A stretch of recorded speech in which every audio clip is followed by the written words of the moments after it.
Hey, what's up, everybody? Welcome to my channel. My name is Paul, the Canadian Snowman, back here once again with some more Ottoman history. I know it's been a few days since we've seen the last episode. I guess this is kind of jumps more in the future. Excuse me. But first, I just want to say I know it's been a few days, and some of you are like, "Where's he at? Where's he at?" Like I said in a previous video, I said this life's been going on. The life's been busy. Don't have as much time, it's just a kind of a thing. And so, yeah, and I don't do this for money or anything like that. I do this for fun because I enjoy doing this and whatnot. And yeah, and if you're expecting a video every day, I would just definitely suggest don't, and maybe come back every few days or once a week or something and just check what videos are being put up. Because, yeah, if I want to do this for money, I would have made like a Discord and Patreon and stuff like that, but I don't have the time and effort into that. So obviously if I can't put the effort into it, I don't feel right to, hide videos away where you have to pay to see them kind of thing. This video, if I'm lucky over time, might make $1. So obviously it's not the money driving me to do this. So just saying that, guys, because I know some of you are gonna be a little anxious in the comments, and yeah, that's just it is what it is. I'm sorry if you're mad at me, but anyways, we're gonna jump into this. And yeah, how the German Empire provoked Ottoman Jihad in World War One. Like I said, this is like I think this is the end of a giant series I've done. There might be more about to come out, but if you're new to this channel, definitely check out the beginning of this playlist. Really cool, exciting stuff. And yeah, I'm assuming I did a video, I believe, on why the Muslims joined Hitler and the Germans in World War II, like why a lot of them fought for them. I'm assuming maybe it'll be along the same lines, like a religious kind of thing. I'm not sure at all, but that's World War II, so I know obviously it's a different war, but that's the closest thing I kind of have as far as making some kind of prediction. I don't know. But anyways, guys, please hit that like and subscribe button below. And yeah, let's jump into this. 3, 2, 1, go.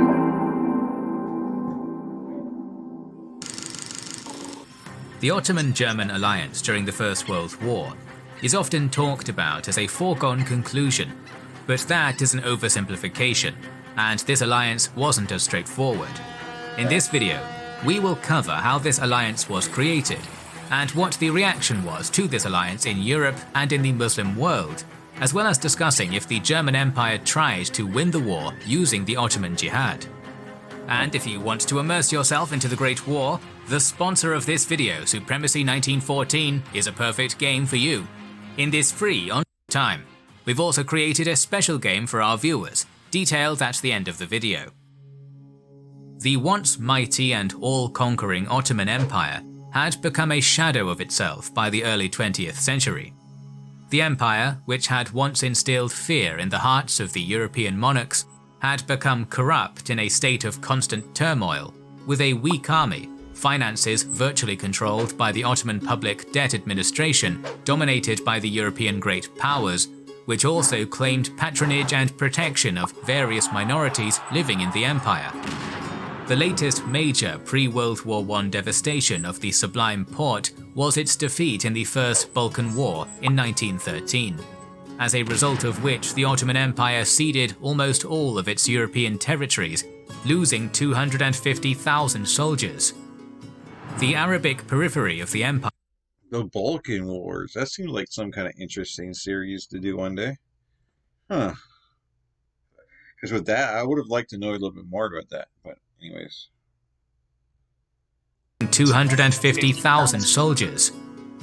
The Arabic periphery of the empire was disintegrating, and was either on the verge of colonization by another power or independence. In response, the Committee of Union and Progress Triumvirate, generally referred to as the Young Turks, had taken full control of the Ottoman government via a coup d'etat in January 1913. Sultan Mehmed V's power was now purely ceremonial. Meanwhile, the German Empire was on the rise in... I mean, I guess that was a a thing that, I kind of look at that as like a king or something. Like a lot of the European, I think, maybe not a lot, but I know of a couple that they're to this day, like their king queen don't really hold a lot of power, or even really any power at all. They're just like a figurehead, And so I get that's just kind of a thing that just happens, through the 19th century, pretty much, right? I mean, 20th century, right? Europe. Energetic Emperor Wilhelm II intended rapid expansion of Germany and wanted it to have a place under the sun, its own colonial empire. He believed that Germany had a right to have a say in all important global matters. In 1900, he embarked on a campaign to strengthen the German army and make its navy at least as strong as the British. He wanted to use the Ottomans to disrupt the British advancement in the east, and so in the 1880s, Germany sent a number of military missions to the Ottoman Empire to modernize its army. This also led to increased purchase of German arms rather than British, enabling companies such as Mauser, Krupp and Loewe to profit handsomely. Wilhelm II loved the spotlight, so he visited the Ottoman Empire twice. During his visit in 1889, he played an important role in securing arms contracts for German producers. His second visit in 1898 was even more eventful. He met with the Ottoman Sultan Abdülhamid II in Istanbul and continued his travel by visiting Jerusalem and Damascus. He promised to support the restoration of Saladin's tomb and assured the crowd in Damascus that he was a friend of the Caliph, the Ottoman Sultan, and 300 million Muslims of the world. Apparently, Wilhelm II was profoundly impressed during the trip and confided with his cousin, Russian Tsar Nicholas II, that had he been irreligious, he would have certainly become Muslim after his trip. Proclaiming himself a friend of 300 million Muslims was a political statement, which was quite unusual for Christian Europe, and paved the way for mockery of Wilhelm II by his foes, who stated that he had become Haji Wilhelm or Haji Muhammad Guillermo, while also causing all kinds of rumors in the Muslim East. The bazaars in the Muslim capitals whispered about Wilhelm II's conversion to Islam, liberally interpreted some passages in the Quran stating that the Kaiser was chosen by Allah to save the Ummah from the infidels. Okay, so yeah, he kind of like infiltrated, them, and kind of convinced them that, or that he's basically, one of them kind of thing. He believed the same kind of thing, and so they kind of thought, okay, he's fighting for us, kind of thing. We gotta stick by him, kind of thing. He has our interests at heart, kind of thing. Okay, got it. Wilhelm II's trip to the Ottoman Empire also allowed him to secure the building of the Berlin-Baghdad Railway. German companies were already in charge of the construction of a commercial port in Haydarpasa and a railway from Izmit to Ankara, and were now allowed to continue their railway construction to Baghdad and from there to the Persian Gulf.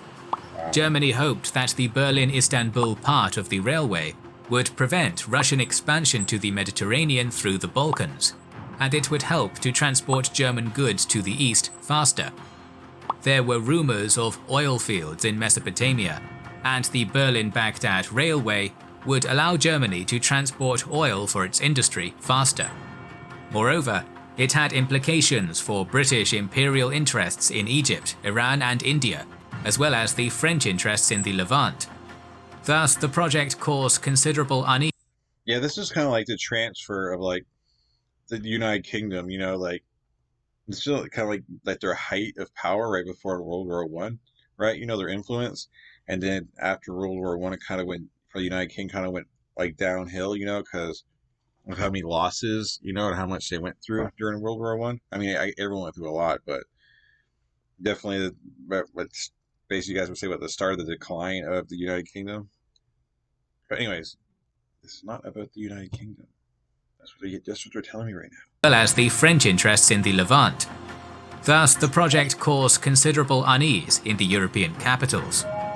In order to alleviate this, the sponsor of this venture, the Deutsche Bank, offered British, French and Russian investors to join the project with my... 1 second. Alright, sorry guys. Back to the show, my bad. And... yeah. minority status. But the offer was refused, as these countries had no interest in participating in a project dominated by the Germans. By 1904, the first part of the project was completed, leading to further deterioration of relations between Germany and other powers. The conclusion of an alliance between Britain and France in 1904 and with Russia in 1907, hence the formation of the Triple Entente, was a reaction to German expansion, an important part of which was the Berlin-Baghdad railway project.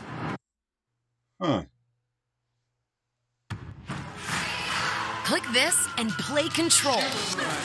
Right now, for free.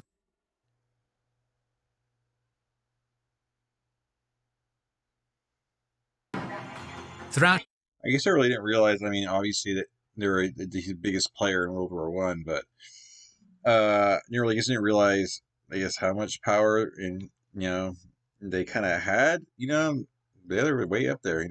the period, economic relations between the countries prospered, and as a senior partner in this relationship, Germany benefited more from this. Between 1890 and 1910, Germany's share in Turkey's trade volume tripled to 21%, while the Ottoman exports to Germany rose from a value of £766,000 to £3,203,000 sterling. German exports to the Ottoman Empire increased from £1,970,000 in 1890 to £5,778,000 in 1910. The holdings of Germany in Ottoman debt increased from 7.5% to 15% between 1881 and 1898. France and Britain accounted for 25.9% and 16.9% of the foreign investment in Turkish enterprises respectively, while Germany's share alone reached 45.4%. In summary, Germany had succeeded in gaining a significant degree of influence over the Ottoman Empire in a relatively short time. Despite its rapidly expanding relations with Germany, many in the Young Turks movement were pro-British and pro-French.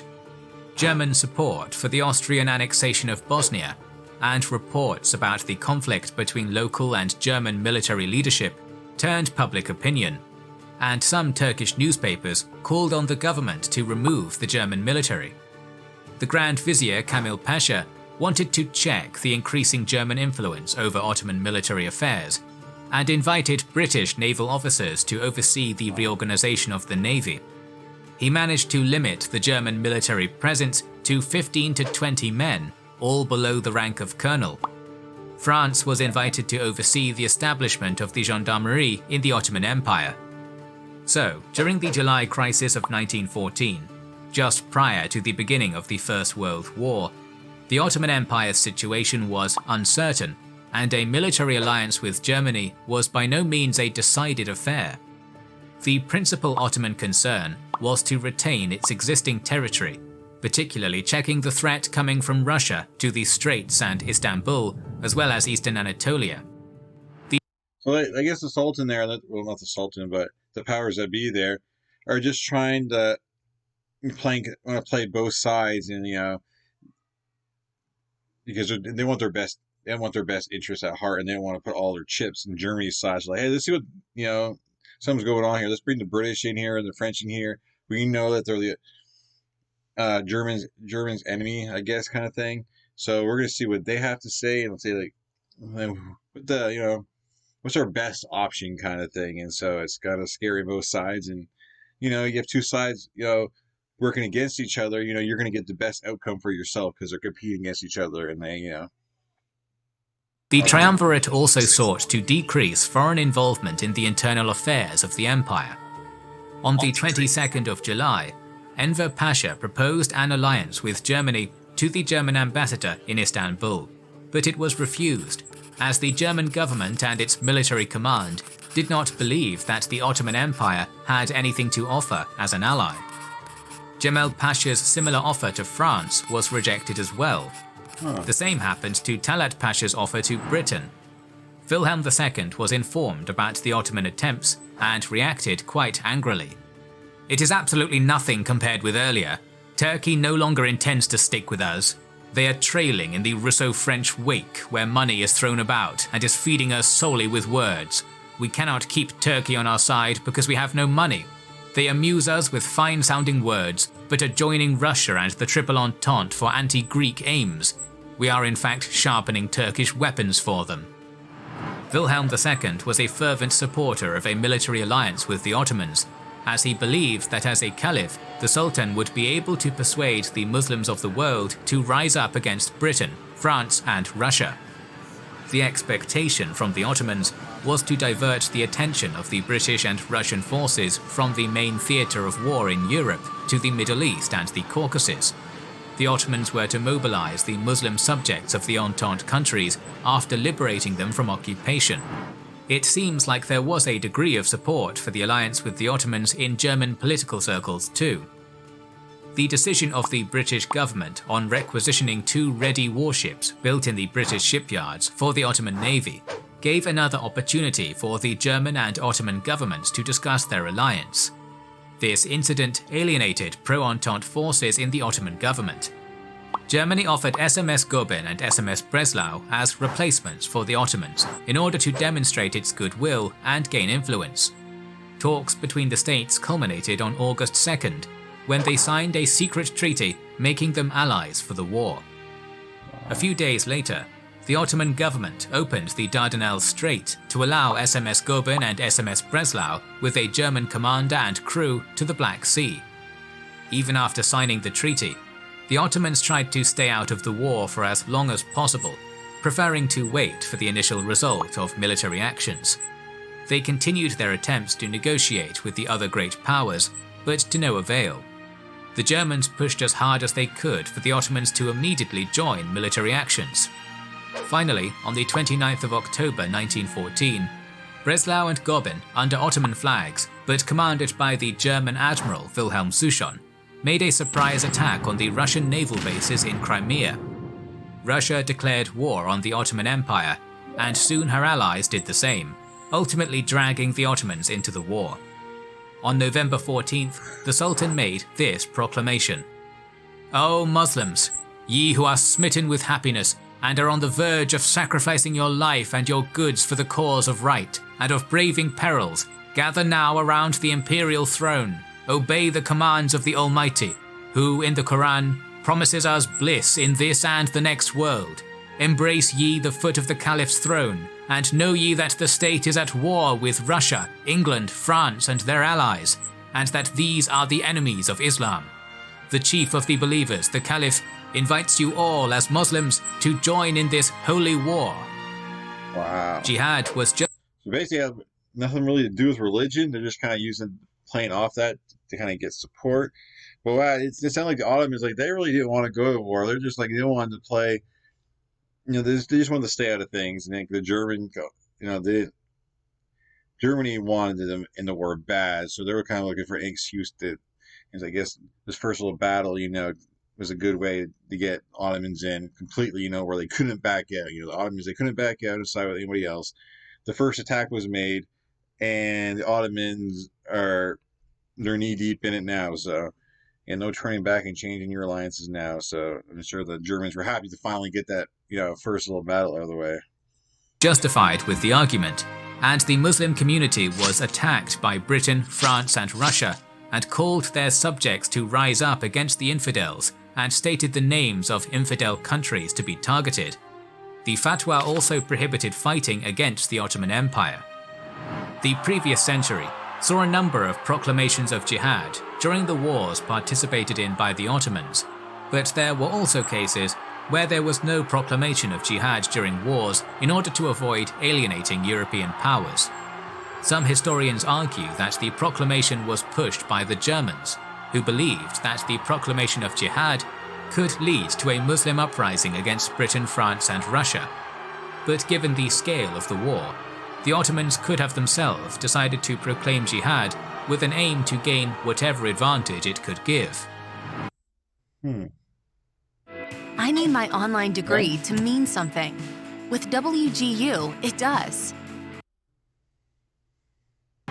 The Kaiser's personal friend, a successor of a large German banking dynasty, an explorer with an avid interest in the Muslim East, Max von Oppenheim, played an important role in spreading the idea of jihad. He became head of Germany's intelligence bureau for the East, and used his extensive network to bribe and persuade Muslim religious leaders in various countries to issue fatwas of jihad against all infidels, except Austrians, Hungarians and Germans, which was a dubious application of the Islamic law. The German-Ottoman alliance and the proclamation of jihad by the Ottomans caused various reactions in Europe and the Muslim East. The religious authorities in the Entente countries publicly condemned the proclamation. Amidst an overwhelmingly pro-war attitude in Germany, the proclamation was met with enthusiasm in the German media. The Leipziger Neuesten Nachrichten newspaper expressed its confidence that jihad would be a threat to England and would be successful.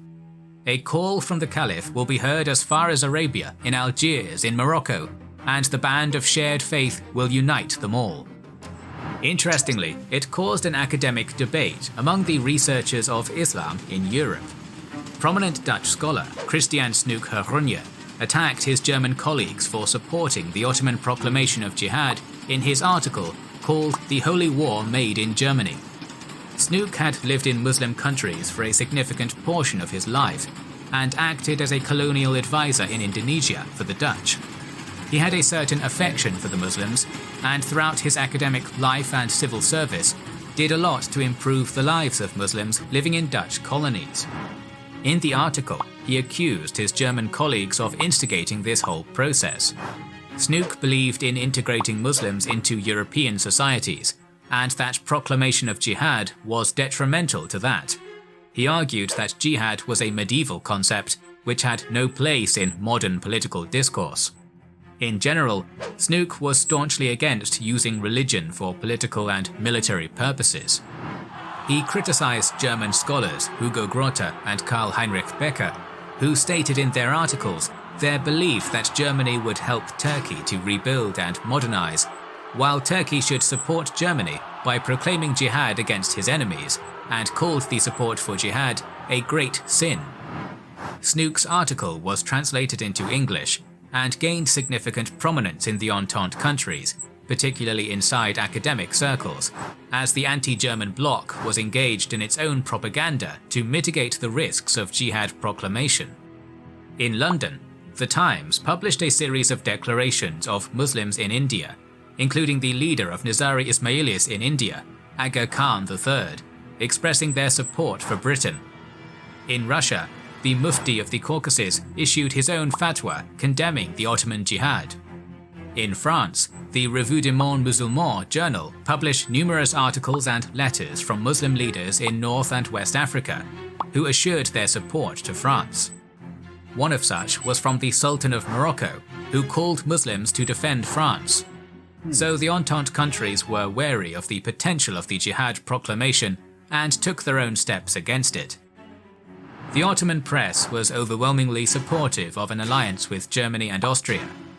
Even prior to the war, Germany already had influence in the Ottoman press, as the newspaper Iktam was controlled by the German embassy.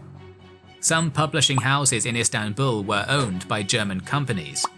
German and Austrian influence increased even more as the printing paper was distributed and rationed by their embassies. This forced many Ottoman newspapers to engage in pro-German and pro-Austrian propaganda.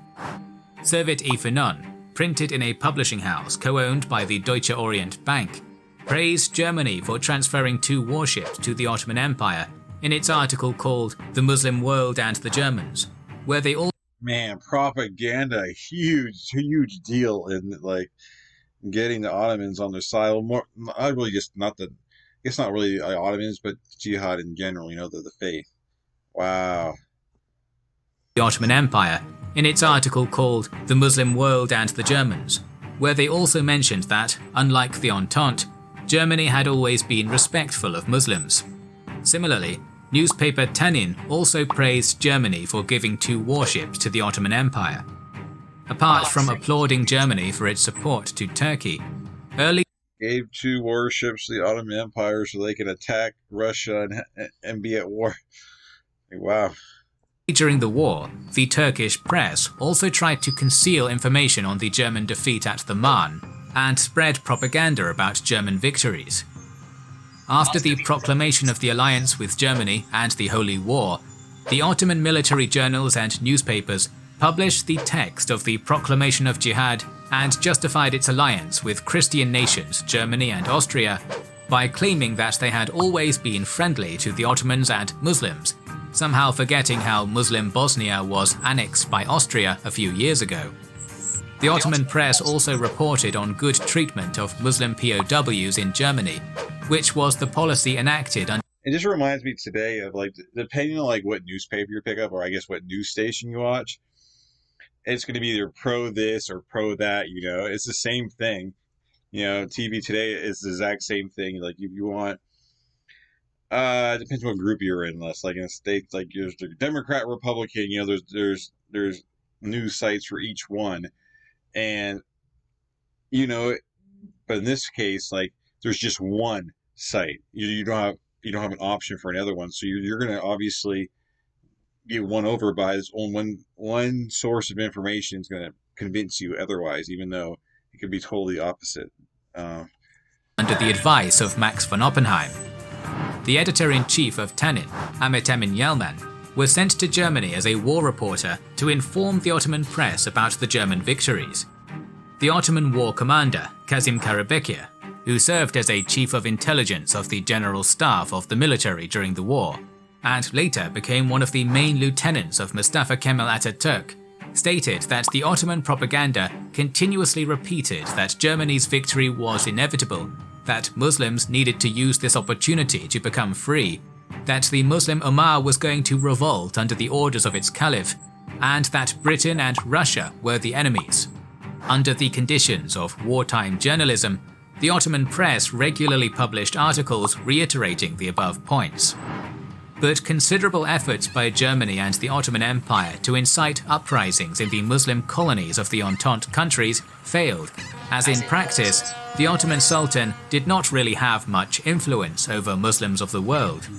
It did not prevent Muslim leaders from siding with the Entente or remaining neutral in the struggle.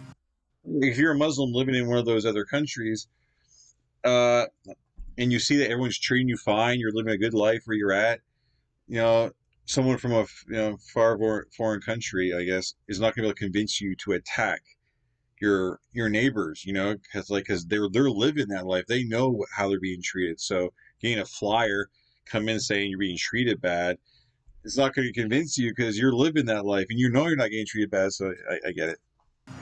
Abdelaziz ibn al-Saud signed a treaty of alliance with Britain in late 1915. Sayyid Muhammad Ali al-Idrisi, a leader of the Sufi state in the Arabian Peninsula, sided with the Italians and British during the war. Sharif of Mecca, Hussein bin Ali, also sided with Britain, as the British government agreed to recognize Arab independence after the war in exchange for revolting against Ottoman rule. Hussein claimed that a real holy war was out of the question, as the Ottoman Empire sided with another Christian power. The German gamble to use the Ottoman Empire as a tool to incite Muslim uprising in the Entente countries failed. Once again, thanks to Supremacy 1914 for sponsoring this video. This is a free online PvP and password king. More videos on these topics are on the way, so make sure you are subscribed. Wow, see, well, you have it pretty much. Similar, I guess, kind of similar to World War II. Like, the trying to use a religion, you know, to help, you know, use Ottoman Empire, you know, the religion to kind of help against, you know, the Allies. And yeah, it didn't work. I mean, I guess it did work at the beginning, like pretty much for like the beginning of the war, or like pre-war, you know, to kind of get all the supplies and stuff they wanted. But come, I guess, wartime, you kind of like it faded, and you know, Ottoman Empire doesn't speak for everyone else, like all the, you know, the Muslims of the world. So, you know, and yeah, there you have it. Definitely very interesting video, very good insight, and yeah, just I always keep forget like the map of Germany looks so different. But anyways, guys, hit that like and subscribe button below. Let me know your thoughts below. And yeah, the Ottoman Empire soon gonna be no more. But anyways, guys, you gotta like, subscribe, peace. Catch you guys in future videos. Thank you for watching. And I'm guessing it's the last video on Ottoman history. I guess I'll have to wait and see. I don't know. Wow. Is this how it goes down? But anyways, guys, out of here. Peace.